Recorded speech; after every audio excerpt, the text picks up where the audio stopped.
So who here has used TikTok before or seen videos off TikTok? I bet a lot of you have, even the parents. And I bet you have noticed that TikTok has a lot of music within it, and it's very like music oriented. And that's what our presentation on is today. How did TikTok change music?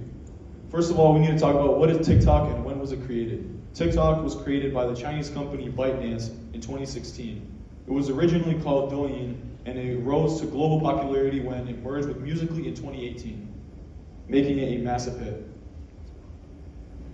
So the first thing we're going to discuss is the influence on music structure and how it actually changed the way songs are made and the way songs are formatted.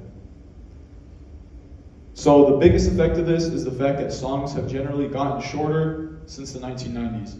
The songs have peaked in length in the 1990s, being a little over 4 minutes, and now songs are actually becoming to be under 3 minutes. That is due to the fact that nowadays, instead of prioritizing entire songs and making projects, artists are prioritizing short clips and making short form content because of apps like TikTok. A specific example of this is in the 1990s, one of the most popular songs, I think we all know it, Smells Like Teen Spirit by Nirvana, was around 4.5 minutes long. It had a chorus, it had a pre-chorus, and it had all of the typical things which songs include. But an example of nowadays is Sabrina Carpenter's Espresso, which came in under 3 minutes, which is one of the most popular songs of 2024. These songs oftentimes skip straight to the chorus without a pre-chorus, and they have less verses on average because the chorus is usually the part which goes viral. So next we'll go to consumption of music, or who's consumed, or who the TikTok producers are producing for. So to start, I want to ask, well, ask Cole a question.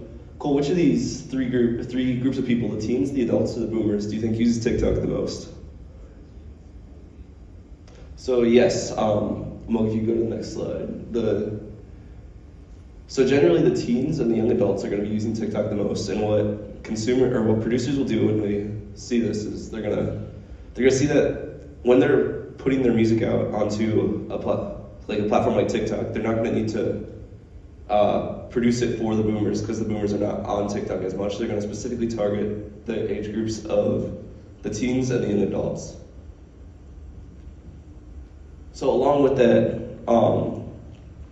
there's been a shift between CDs, or you can even go back to record players for some of the older folk out there, and playlists right now for streaming. So what used to happen with the CDs and the record players is there'd be an entire playlist on there, but when consumers would buy this, they'd have to purchase the entire 8 to 12 song as one whole. But now with streaming, they can pick and choose specific songs, and because of this, producers do not need to come up with as many good hit songs. They only need one good hit song because people are just going to add that to the playlist. And this can be shown by the music streaming spending of 2023. As you can see, the millennials and the Gen Z listeners are way up there in stream spending. There's been a huge incline of that.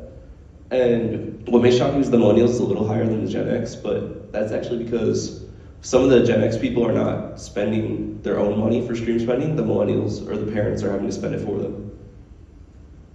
So then why is this theme important? So consumption is important because it allows producers to target specific age groups of audiences and not produce as much good content, which is not maybe a good thing, but they don't need to produce as much because if they have one hit song, that's all they really need.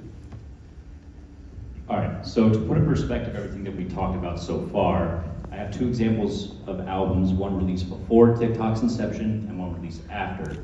And one of the first things you'll notice about both albums, they each had the same number of songs. However, Kiss by Carly Rae Jepsen, which was released in 2012, is over 6 minutes longer than Short and Sweet by Sabrina Carpenter, which was released last year.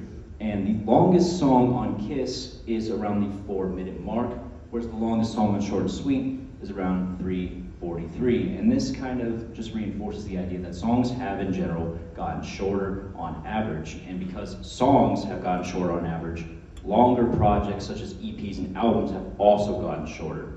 And none of the songs on Kiss are under the 2-minute mark. The shortest song is just over 3 minutes, whereas over half of the songs on Short and Sweet are under the 2-minute mark.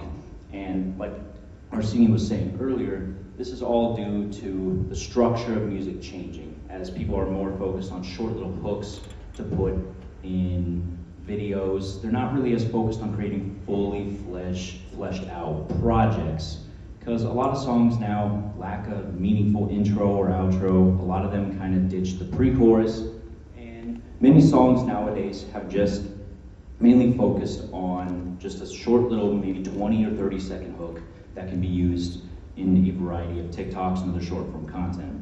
And I think these two albums really showcase the difference in how people consume music and also how music is made, because these two albums were from completely different eras, one released before TikTok and one released after, and there are some significant differences that you can obviously see between the two. Okay, so now we'd like to talk about how TikTok has affected the music industry and how these big industry executives at record labels essentially promote their music now. So, according to this study we found here, TikTok is the second most popular platform for discovering new music, meaning that it managed to beat out Apple Music, Pandora, and SoundCloud, which are all three music-dedicated streaming services. And 3 in 4 people found their new favorite song on TikTok, and 40% of people found a new genre off of TikTok. So essentially, I assume you guys are all familiar with the Billboard Hot 100 or 200, which are charts ran by the magazine Billboard, which essentially just use a database to note down what are the most listened to songs and albums respectively of a week. And after seeing this, the executives at Billboard created a chart specifically made for TikTok songs in September of 2023 called the TikTok Top 50. So as the name suggests, the TikTok Top 50 essentially notes down the 50 most popular songs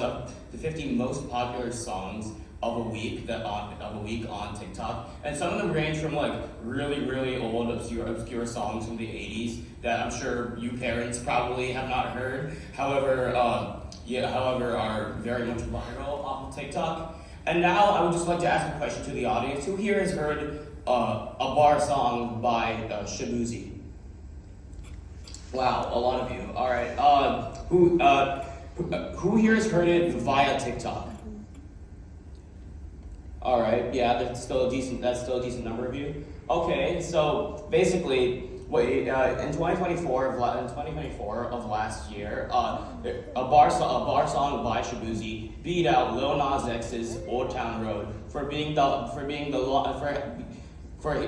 one on the Billboard Hot 100 for the longest streak of time, which essentially just shows how much we're transforming towards a TikTok-based society, and how the industry and labels are promoting their music. Now, in conclusion, we found that TikTok is essentially changing the way how music sounds, how we're consuming music, how music is discovered, how music is promoted, obviously, how we're going to determine whether how music is determined to be successful or not, and last but not least, especially how music is how long music is in general.